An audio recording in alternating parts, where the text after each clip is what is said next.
Разговараме со професор Тамара Јованов-Папасиева од Универзитетот Гоце Делчев од Штип, поточно од Економскиот факултет. Добре дојдовте, драго ми е што имаме можност да позборуваме на повеќе теми поврзани со образованието и визиите на Универзитетот за развојот на универзитетските програми. Благодарам, Сузана, пред се на поканата. Многу ми е драго што медиумите почнуваат само иницијативно да покажуваат интерес за теми кои што сметаме дека се општествено важни и од големо значење, наспроти се она што го гледаме на секојдневно ниво. До редно време е да почнеме да говориме за како да создаваме вредност во општеството и затоа со особено задоволство прифатив денес да си поразговараме. Така, ви благодарам. Пред една недела точно организиравте форум за младинско учество во рамките на Универзитетот Гоце Делчев. Кои се главните пораки од овој настан?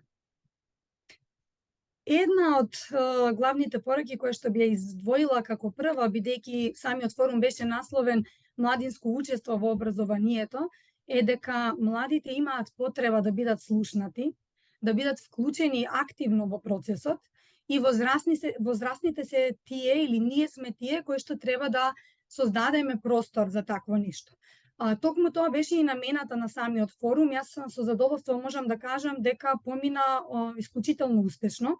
На форумот учествуваа 15 училишта од цела држава, од различни профили, дел стручни, дел гимназиско образование, кои што во рамки на форумот недвојбено ги посочија своите потреби, проблеми и барања кои што ги имаат кон високообразовните институции, но и кон системот и државата воопшто.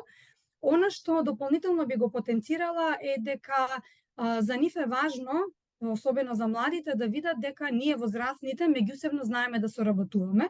Затоа на форумот беа поканети и Стопанската комора, имаше представници од бизнис секторот, за да можеме на едно место да се собереме сите и да кажеме кои се идните чекори и како од тука понатаму да создадеме вредност за тие млади луѓе. УГД ова го инициираше затоа што ние сметаме дека е многу важно да се инвестира во младите и не говориме тука само за нашите студенти кои што веќе се корисници на услугите на УГД, пред се сметаме на едно пошироко вклучување во процесите како отворен универзитет кој што ќе соработува со младите и од средните училишта, па со тек на време можеби и од основните училишта, така, бидејќи е процес и ќе биде потребно време. Она што покрај соработката и вклучувањето на младите во процесот беше истакнато особено како важно е промени. Неопходни се промени во образовниот процес во рамки на високообразовните институции, но и во рамки на средните училишта.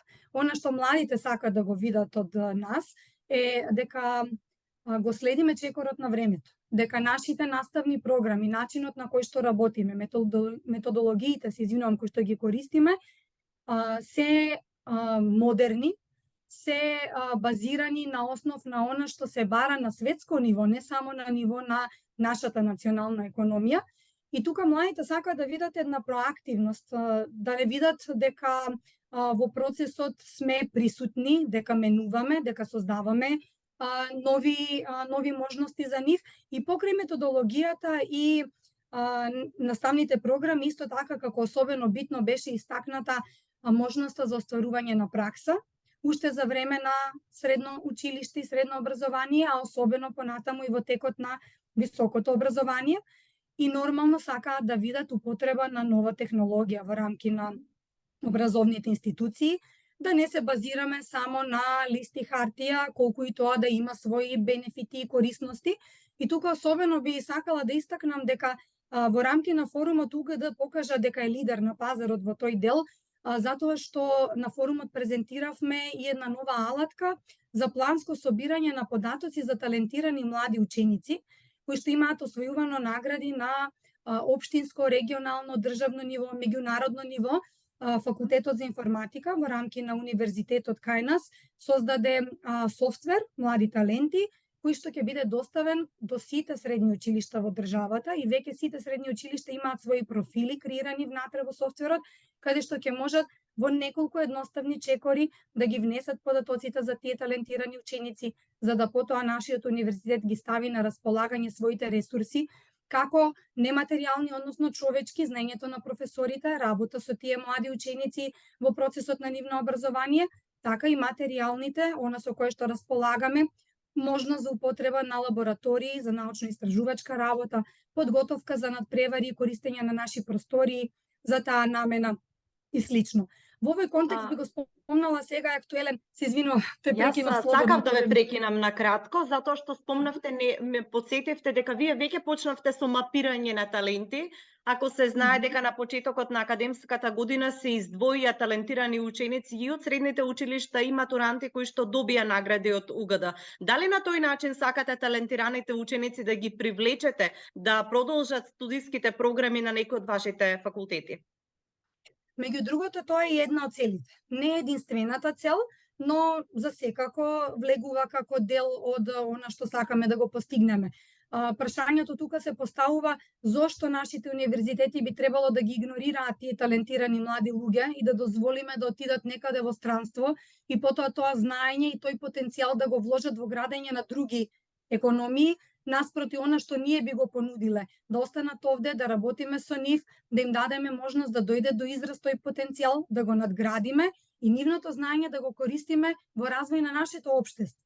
Се обидуваме да гледаме малку подалеку, не во смисла на бројка на студенти кои што би ја имале ние во иднина, туку и профили на млади луѓе кои што би сакале да ги задржиме во рамки на УГД, со тоа и во рамки на државата. Сметаме дека тоа и тоа како треба да се прави стратешки и плански, дека не треба да биде оставено да тече махинално, да биде оставено на така наречениот слободен пазар, па кој ќе стигне да ги собере тие млади луѓе да дојдат кај него, туку нашите високообразовни институции, особено оние кои што се јавни државни институции, е важно плански да бидат вклучени во тој процес. Со задоволство можам да кажам, од една страна, од друга можеби со известно жалење, УГД е лидер во тој дел. Ниту еден универзитет на плански начин ова не го прави, како што тоа сега почнува да го прави УГД и лично ми е многу драго, поради тоа што сме први, но од друга страна искрено посакувам другите да почнат да следат, затоа што колку повеќе институции им се на располагање на тие млади талентирани луѓе, толку подобар резултат ќе имаме на крај. Во таа смисла е спомната и соработката. Да, дали сметате дека она што го направивте минатата седмица, форумот, повикувањето на членови од бизнис заедницата, ќе успеат да го намалат јазот што се јавува кај младите луѓе од завршувањето на студиите до првите вработувања? И какви се вашите размислувања во насока на тоа младите студенти да бидат и во текот на студирањето вклучени на некој начин во работниот процес, ако се знае дека кај нас со закон е забрането редовен студент да биде во редовен однос? Значи го губи правото на тие повластувања што ги добива како редовен студент. Благодарам на прашањето. Сметам дека е исклучително важно, затоа што една од основните грижи кај нас на младите луѓе е каде по студиите, како ќе се вработам, за колкава плата ќе можам да работам, во какви услови ќе работам и нормално е за младите луѓе да си го посакуваат најдоброто за себе, така? Сега, кој треба да го создаде, да ги создаде условите и што е тоа што ние треба да го направиме за да дојдеме до премостување на јазот? Тоа е процес кој што е известно дека ќе трае подолго време. Не можеме да го решиме за еден семестар, за една година. Но има модели кои што дозволуваат да одиме во правилна насока за да дојдеме до општество со високо ниво на иновативност во истото, земајќи ги предвид тука секако високообразовните институции, но и другите засегнати страни. Кои се тие модели или на кој модел е базирано нашето размислување од каде што се поттикна идејата за форумот? Тоа е петкратниот хеликс, модел на петкратен хеликс, кој што подразбира дека во рамки на едно општество, за да дојдеме до решение на проблеми, истите да бидат иновативни и да имаат додадена вредност, неопходно е високообразовните институции да соработуваат во тесна врска со повеќе други чинители. Тука се другите државни јавни институции, задолжително индустријата и реалниот сектор, понатаму медиумите, како дел од целата приказна и можност за информирање на пошироката јавност за она што се случува, па дури и влијание врз промена на однесувањето во еден позитивен контекст и секако граѓанскиот сектор и пошироката јавност. Тоа значи дека не само што е важно да се соработува со работодавачите и да бидеме вклучени во редовно разменување на информации, во заеднички соработки, во заеднички проекти, тоа е апсолутен приоритет, меѓу другото, но без тоа можам слободно да кажам дека нема да биде возможно да направиме било каква општествена промена на еден долг рок. На кој начин соработуваме ние како универзитет, би го истакнала како еден позитивен пример со реалниот сектор и со работодавачите. Нормално се подпишуваат меморандуми за соработка, но во склоп на нашиот универзитет имаме и центар за кариера, кој што има голема база на работодавачи кои што можат во рамки на своето секојдневно работење да вклучуваат не секогаш редовно вработени лица како студенти, но заради тоа можат да вклучат од друга страна практиканти. Така, да им оставаат простор и под менторство во рамки од неколку месеци во текот на годината, а тие млади луѓе да се запознаат со она што се случува во компаниите, со она што се случува во реалниот сектор, да видат како знаењето кое што го имаат стекнато и тоа како е применливо во рамки на секојдневното делување на тие компании, организации, институции и така натаму, зашто не мора да биде нели секогаш само приватниот сектор во прашање, може да биде граѓанскиот, јавни институции и слично, во зависност од областа. Понатаму, освен пракса, тие компании и соработката и во таа насока треба да се гради, можат да учествуваат во нашите предавања како предавачи од пракса. Наместо да чекаме студентите да отидат, секој од студентите да отиде во компаниите, да ги донесеме компаниите кај нас, да влезат во предавањата, да покажат алатки, методи, софтвери, технологии, процеси кои што се активни, кои што се релевантни, кои што се во тренд и кои што младите треба да ги знаат, да осознаат дека е потребно да ги совладаат за да можат да излезат на пазарот на трудот со применливи и конкретни вештини. Од друга страна, може да се соработува и на начин на кој што го направивме тоа во рамки на форумот. Можеме да ги повикуваме на настани, да ја сослушуваме нивната страна од приказната, да седнеме на маса со нив и да предложиме можеби иновативни решенија во поглед на дел од наставните програми, ако навистина нели согледаме дека има таква промена и потреба на пазарот. Што значи дека во оваа насока УГД веќе многу активно работи, во наредниот период ќе има уште поинтензивни активности во соработка со приватниот сектор.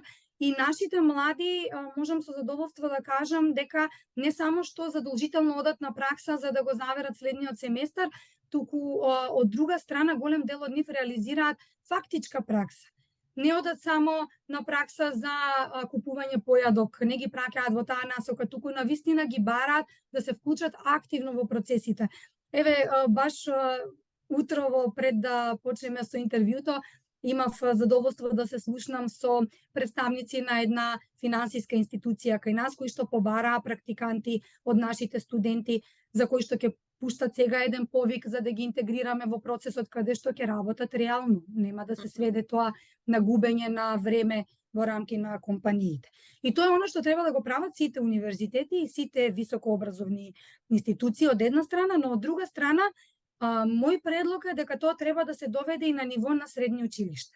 И тоа не само на ниво на стручните, токму во рамки на форумот тоа го изразија како загриженост дел од средношколците кои што се во гимназиско образование, дека на некој начин се чувствуваат запоставени, дека кај нив нема доволно активности во поглед на развој на работни вештини, во поглед на нивно брзо интегрирање на пазарот на трудот. И тука треба да се обрати внимание и на тие области, така и на тој тип на образование, да не биде поделено само во еден сегмент. Има многу простор за работа во овој поглед, но тука би заклучила со тоа што ќе кажам дека може да се изведе само на основ на широка соработка и отворени универзитети.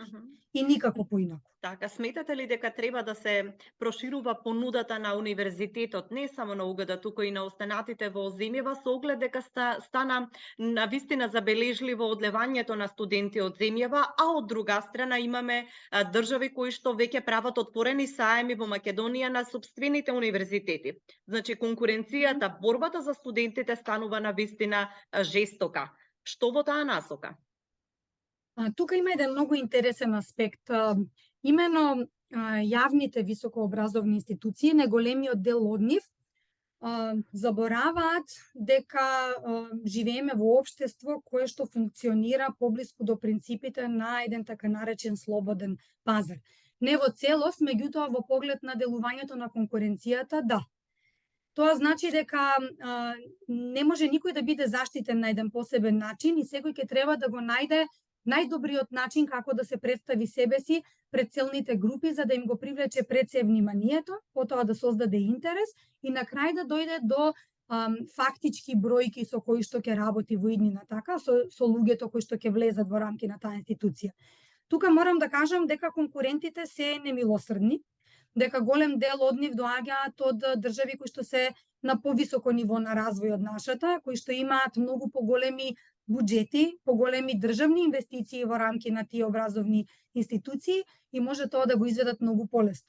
Но тоа не значи дека ние треба да седиме со скрстени раце и дека треба да се жалиме на ситуацијата, затоа што постојат начини како ние да делуваме на пазарот на кој што функционираме, иако со жалење констатирам дека за високото образование зборуваме со термини како пазар, како конкуренција и слично, бидејќи во оптимални услови или во општество како што јас би сакала да го видам, високообразовните институции би требало да создаваат вредност, независност од тоа дали се или не се конкурентни едни на други и треба да бидат базирани на еден меритократен систем кој што во реалноста ќе ни вади квалитетни кадри без оглед на тоа каде се запишале, дали се запишале во западниот регион од државата, во источниот, во централниот или на некое друго место. Целта на сите треба да не биде иста, не меѓусебна војна, туку вадење на квалитетни кадри и на пазарот на трудот, но и квалитетни граѓани, академски граѓани во рамки на општеството. За да бидам поконкретна што е она што би можеле ние да го направиме, има многу што може да се направи. Мене конкретно тоа ми е професија, бидејќи јас предавам во областа на маркетинг и некои сродни области и токму тука доаѓа до израз создавањето на конкурентската предност, така ние нарекуваме, одржлива вредност за целните групи, која што не може лесно да се имитира од страна на другите и на некој начин е различна од понудата на другите институции. Тука би ги советувала, она што го работи УГД како пример можам да го истакнам во последниот период и би ги советувала другите да следат. Мораме да внимаваме каков квалитет на наставни програми им нудиме на младите. Дали наставните програми ни ги следат европските, светските трендови, дали ги следат реалните потреби на општеството и да се обидеме да го извадиме тука максимумот од она со кој што располагаме, со ресурсите кои што ги имаме и инвестициите кои што се вложуваат во државните институции. Морам да кажам се скромни, не се особено големи, но на нас, на професорите, на кадарот е да бидеме умешни и креативни во овој поглед. Од друга страна, што можеме како универзитети да направиме? Да, можеме да ја прошириме и нашата понуда. Наместо да чекаме јазот во недостатокот на некои работни вештини, да го пополнуваат странски универзитети или приватни бизниси, треба самите да креираме обуки, дополнителни курсеви, кои што би требало да бидат бесплатно достапни за тие млади луѓе, за да ги унапредиме нивните знаења и нивните вештини со нешто што е актуелно, за да можат брзо да се интегрираат на пазарот на трудот, да ја најдат работата која што ја сакаат. Така, бидејќи една од грижите е потенцијална невработеност на еден долг рок. Понатаму, она што го спомнав, во соработка со работодавачите, треба да им создадеме една средина во која што ние ќе им бидеме партнери во процесот на барање на работно место. Не откако ќе завршат и дипломираат, да им ја доделиме дипломата и да се поздравиме со нив, туку да направиме една база на работодавачи на кои што нашите кадри ќе им бидат можеби и првиот избор, затоа што знаат дека квалитетно сме работеле со нив и биле и тие на некој начин вклучени во нашите процеси. Исто така нешто што може да се направи е да применуваме нова технологија во работењето. Не мора да чекаме постојано за нешто да се случи, да биде на физичка локација, па сме немале ресурси, не биле опремени просториите, да ги користиме сите можни алатки кои што се модерни, кои што младите ги следат, кои што ни се на располагање, за да тоа знаење и тие вештини им ги креираме низ различни формати. Далеку од тоа дека само учебникот може да биде форматот кој што младите ќе црпат знаење, така? Тука може да се користат видео презентации, може да се користат едукативни подкасти, може да се развијат едукативни подкасти во кои што и младите ќе учествуваат.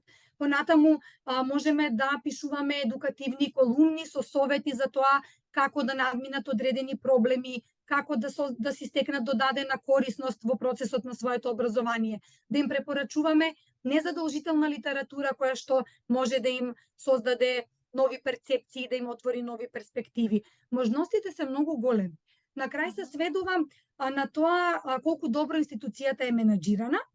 Тоа е првиот фактор на влијание. И вториот фактор на влијание колку државата на вистина образованието го поставува како приоритет, за да вложува во тој образовен кадар и да тој образовен кадар понатаму биде доволно мотивиран, за да сите овие неопходни чекори во процесот ги преземе како такви и да реално ги имплементира во своето работење.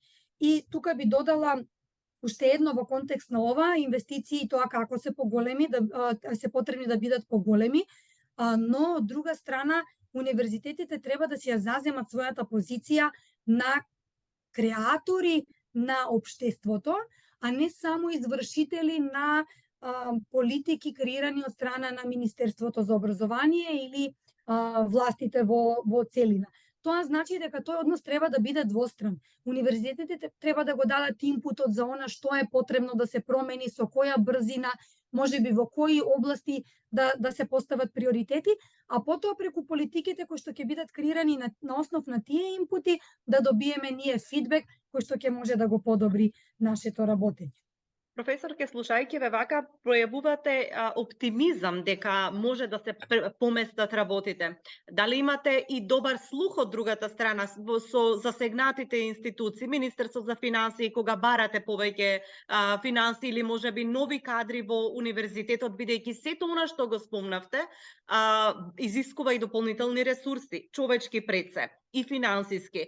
Дали сметате дека има отворена врата за соработка и со институциите кои треба да ги овозможат сите овие нешта, за да може да се понуди нешто повеќе и на студентите и генерално на општеството. Затоа што сето ова што го спомнавме сега не може да го направат само еден мал број вработени на универзитетите, а патем веќе се соочуваме и со недостаток на стручен кадар на скопските факултети, на УКИМ генерално. Сега, каква е ситуацијата кај вас? Имате ли вие доволно кадар и колку државата се грижи за зајакнување на кадарот на универзитетите? И ова е исто интересно прашање, можеби и едно од најважните. Затоа што е важна алката. Еве, вие велите, знаеме како и може, но за целиот тој процес да се придвижи, несомнено дека не е потребно магично остапче, туку потребни ни се финансии и луѓе. Јас тука повторно би се повикала на оно што универзитетите првично би требало да го направат како чекор, а тоа е да се направи поголем притисок врз властите да образованието се стави како приоритет. Ние сме сведоци дека реално се случуваат одливи на средства и трошоци кои што не се продуктивни.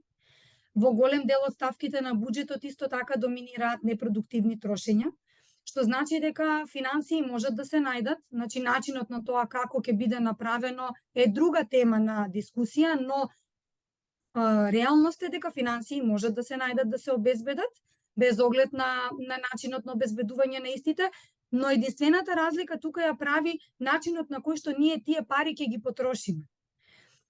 Имавме пред известно време ние еден наш докторант кој што си го одбрани успешно докторскиот труд и токму се занимаваше со проблематиката на инвестирање во човечкиот капитал како начин и фактор за развој на општеството, и истражувањата покажаа дека тоа е еден од клучните фактори на влијание за развој на општеството на долг рок. Што значи дека неминовно е тука да образованието порано или подоцна, подобро порано, биде ставено како приоритет, што значи дека за истото би требало да се одвојат поголеми финансии. Тоа е еден дел од приказната. Другиот дел од приказната е дека државата и покрај тоа што станува збор за јавни институции, во известна смисла треба да ги ослободи малку од своите стеги и да им даде едно повисоко ниво на автономија, нормално паралелно на тоа и со повисоко ниво на контрола и следење на резултатите и работењето на тие институции, но да им дозволи на универзитетите да управуваат со ресурсите и да ги набавуваат ресурсите кои што им се потребни. Ако ние одиме во недоглед со барање на согласности, чекање на тие согласности со месеци, понекогаш и подолго време, добивање на помалку согласности за кадри, за финансии кои што ни се потребни за да функционираме нормално, извесно е дека со тек на време тие институции ќе ја изгубат битката на пазарот во споредба со странските, така, во кој што се вложува. За жал, буџетот кој што се издвојува за образование во нашата држава е еден од најниските. Платите на професорите во нашата држава се едни од најниските и не одиме подалеку, говориме на ниво на регион. Што значи дека трудот, квалитетот кој што треба да го испорачаат, очекуваме дека треба да биде ист. Така, во споредба со другите, бидејќи нашиот надпревар не е само не е само во рамки на нашата држава, туку ние излегуваме и се надпреваруваме и на меѓународно ниво. Па од тука произлегуваат тие рангирања на различни бази и така, и гледаме дека нашите универзитети малку послабо котираат. Си има причина зашто тоа е така. И тука би повикала, ние имаме слух како институција, ние постојано се држиме во рамки на законските норми, постојано се трудиме да биде се по правила и прописи, затоа што тоа е нели основата на која што треба да го градиме работењето за да немаме проблеми во функционирањето, но од друга страна треба да повикаме и на слух од страна на другите државни институции за образованието. Бидејќи има една поговорка која што вели, ако сакате да уништите еден народ, уништете му го образованието. Така? Тоа значи дека доколку не се освестиме во догледна иднина да вложуваме повеќе во оваа насока, самите ќе си исечеме гранката на која што треба да седиме. Буквално на тоа ќе се сведе на крај. Сега, она што како да ги задржиме луѓето во процесот на образование, нужно е да се развие програма за задржување на најдобрите студенти во рамки на високообразовните институции. Засега ние тоа го немаме, имаме во известна смисла одредена дозвола да ангажираме демонстратори, нормално по добиена согласност да ангажираме и асистенти, но интересот за жал за тие занимања, за тие работни дејности е се помал, бидејќи финансиите вклучени во таа приказна се многу мали. И сега ако сакаме да ги задржиме најдобрите од една страна, кои што и тоа како се побарувани на пазарот на трудот од низа други институции, организации и компании, како да очекуваме дека тие ќе останат во нашите високообразовни институции, така, да креираат вредност за и да работат со идните генерации. И тука ова е повеќе прашање на една висока политика, но зошто јас сум оптимист? Затоа што на крај се сведува на политичка волја. Било која власт, независно кој е сега, кој ќе биде следен или во иднина, може да ги почне промените откако ќе изрази волја да го направи тоа. Тоа е првата пречка. Кога ќе ја надминеме таа пречка и кога образованието ќе го поставиме како приоритет, верувајте, можностите се неограничени. И имаме ние луѓе во државата кои што знаат како тоа се прави, имаме ние вработени во високообразовните институции кои поседуваат знаење и експертиза кои што можат да го дадат и бесплатно на државата за да надминеме и решиме некои проблеми, но првиот чекор ќе биде политичката волја. Так. Професорке, и кој е процентот на одлив на високообразовниот кадар од тугада? Затоа што ова е една од најболните теми за која што стана збори на форумот. Знам дека студентите особено беа заинтересирани да зборуваат на оваа тема. Во рамки на форумот се зборуваше за одливот не толку на кадарот, ние немаме толков проблем со тоа, затоа што УГД, јас би го пофалила дека вложува крајни напори да ги мотивира вработените да испорачаат квалитет и да се вложат себе си во процесот. УГД на вистина во своето менаџирање применува методи кои што се во известна смисла карактеристични за високо развиени корпорации во западниот свет и за високообразовни институции кои што се исто така карактеристични за Европа и пошироко. Тоа значи дека УГД освен основицата која што ние добиваме од државата, во нас вложува и со сопствени средства, додатоци на плата. Исто Зборував така за ги отвара. студентите, професорке, не толку за кадрот, за Аха, студентите добро. кои што знам дека тоа беше тема која се наметнува дека добиваат знаење, се заокружува еден високообразовен процес, но голем дел од младите луѓе ни се одлеваат. Да. Во таа смисла. Точно е тоа. Добро е што го допираме тоа прашање. За што станува збор? Знам дека вашите, известна смисла- ова е едно видување ваше, јас знам дека нели универзитетите немаат мок да создадат работни места, но едно согледување на проблемите, затоа што имаме еден процес во кој што предпоставувам дека и дека работодавците веќе нотираат дека недостига стручен кадар, недостигаат луѓе со компетенции, а од друга страна ги имаме, но тие се стремат кон западноевропските земји.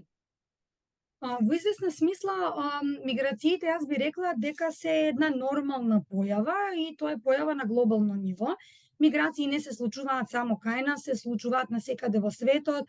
Младите од Словенија заминуваат повисоко кон запад, младите од Германија заминуваат кон скандинавските земји, младите од Азија заминуваат кон Соединетите Американски држави, од Соединетите Американски држави веќе фрлаат око кон Европа и кон други земји, што значи дека тоа до известна смисла е нормално. Но кога станува проблем? Станува проблем кога системот ќе ги поттикнува и ќе ги брка буквално младите да си одат надвор од државата. За жал, тоа е нешто што ние го сведочиме кај нас. Кај нас веќе не се работи само за известна природна миграција и излегување на младите надвор од државата, па и не само на младите, туку и се повеќе и на зрели лица, така, кои што си го бараат лебот на некој начин или подобри услови за живот надвор од државата. Кај нас тоа е системски проблем.